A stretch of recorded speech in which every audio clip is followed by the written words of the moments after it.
Oi, pessoal. Hoje nós vamos tratar de um antropólogo belga-francês, né? Mas é nascido em Bruxelas, chamado Claude Lévi-Strauss, né? Ou Lévi-Strauss. E para falar sobre Lévi-Strauss, né? Que é um autor importante do século XX, não só para ciências sociais, mas um autor, sobretudo, importante para a antropologia e principalmente para a elaboração, vamos dizer assim, do método estruturalista, né? Então, no seu trabalho como antropólogo, como etnógrafo, como etnólogo, o Lévi-Strauss, né, ele acaba desenvolvendo aí o que nós costumamos chamar aí de estruturalismo, né? É um método de observação, de análise, um método antropológico. O que é o estruturalismo? Só em linhas gerais, né? O estruturalismo, a palavra já indica de certa maneira que na dinâmica da vida em sociedade existem determinadas estruturas básicas.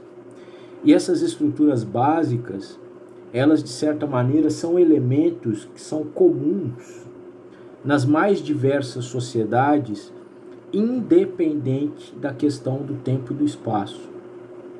Então, quando a gente observa, independente do tempo e espaço, quando a gente consegue observar a dinâmica de várias sociedades, a gente percebe que elas apresentam elementos constitutivos em comum. Esses elementos constitutivos, no caso, são estruturantes, e aí o olhar do antropólogo sobre uma determinada cultura ou uma determinada sociedade, de certa maneira, o olhar dele vai estar fundamentado justamente na busca por essas estruturas básicas. Daí o estruturalismo. Olha só, o Lévi-Strauss também a gente pode destacar, né, que lá na década de 30, quando foi fundada a Universidade de São Paulo, a USP, né, ele foi um dos primeiros, né, professores aí convidados a trabalhar e lecionar na USP.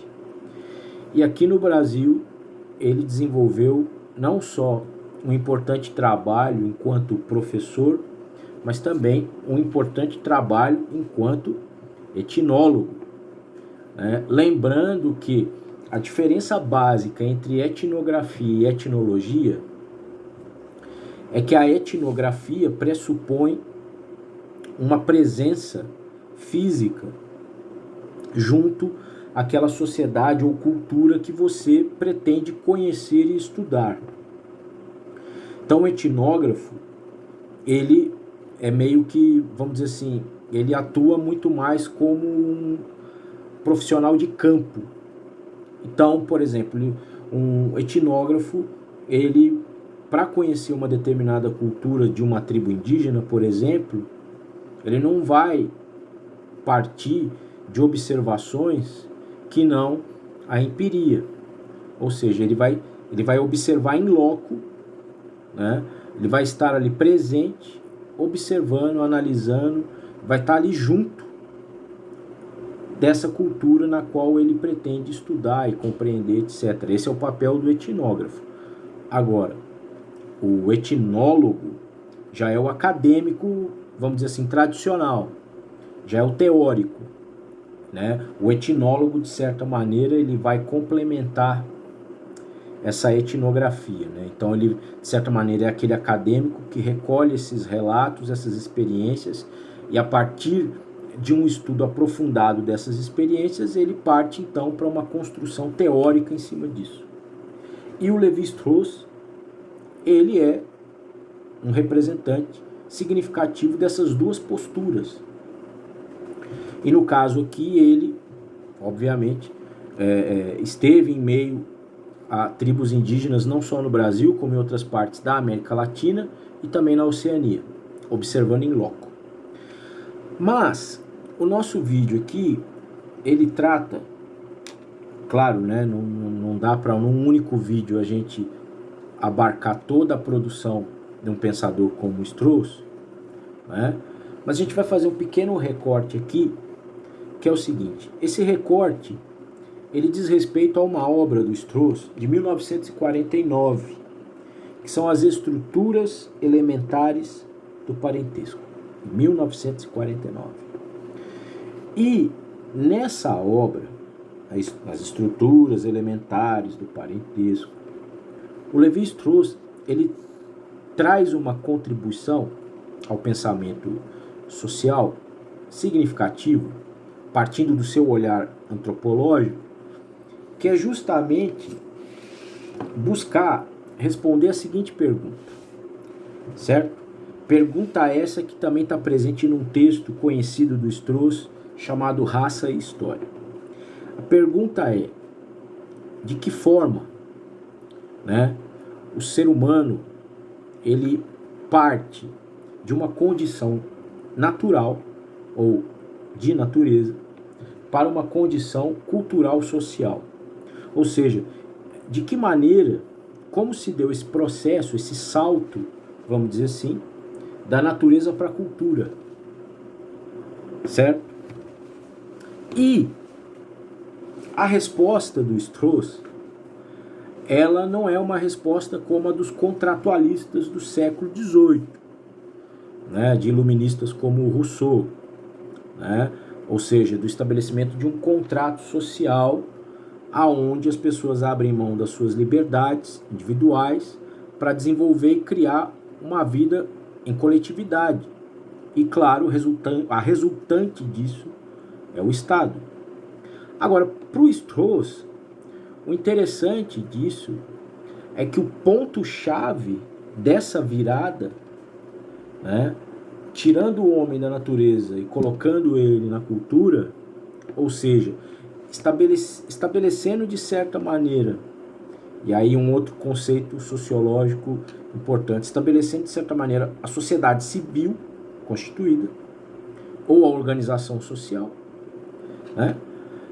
Para o Strauss, o elemento chave disso, por incrível que pareça, por mais surpreendente que seja, e aí é que está um conceito interessante da sua obra, é a questão da proibição do incesto.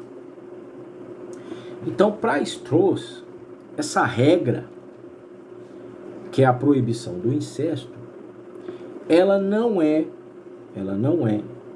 algo que seria natural.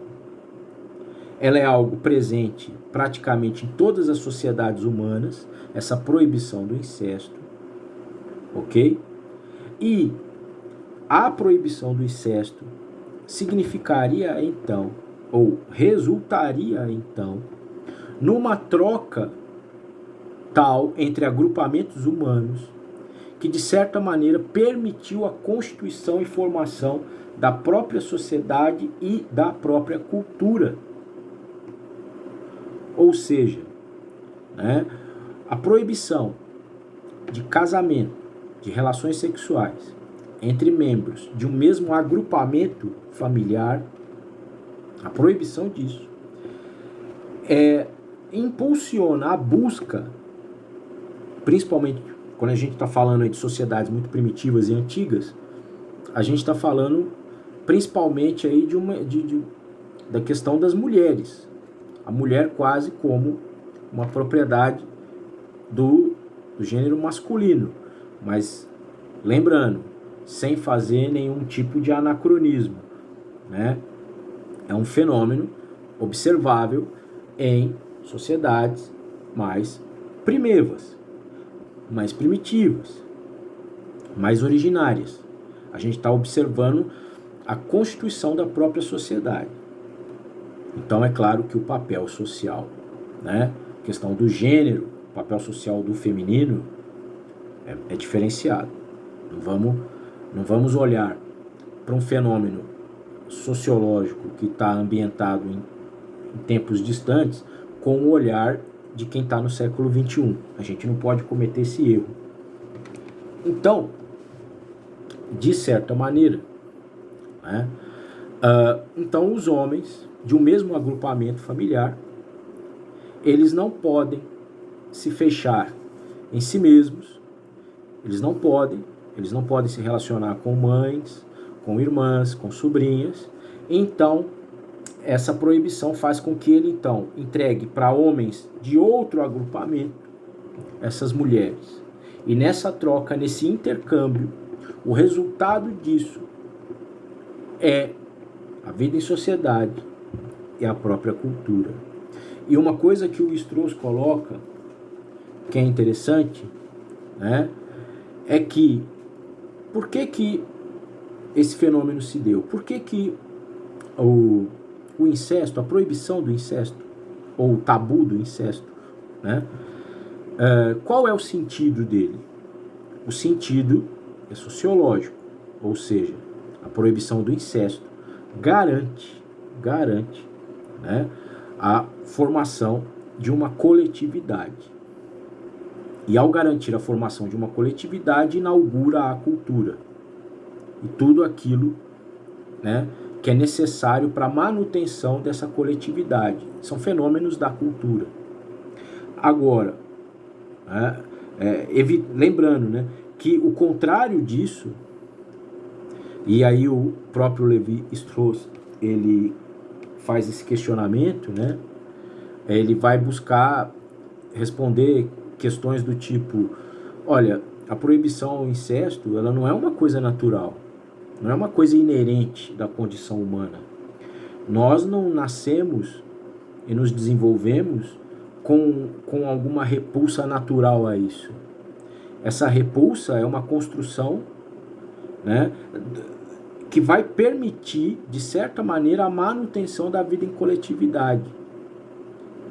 Certo? É uma consciência, ok? Que vai determinar, então, uma regra comum que vai ser encontrada. Não importa o tempo e o espaço, mas essa regra vai ser compartilhada, vivenciada nas mais variadas sociedades humanas. Então isso é parte de algo realmente, de um fenômeno estrutural, certo? Então, de certa maneira, é o tabu do incesto, é a proibição do incesto que vai garantir a manutenção da família, da estrutura social e vai tirar o homem de uma condição de natureza para uma condição de cultura. Certo? Espero que tenham compreendido.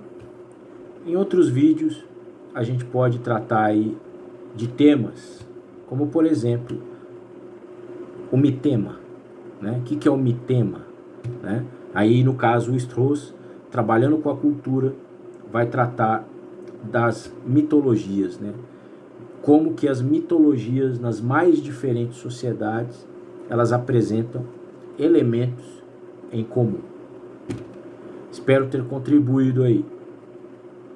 Um grande abraço.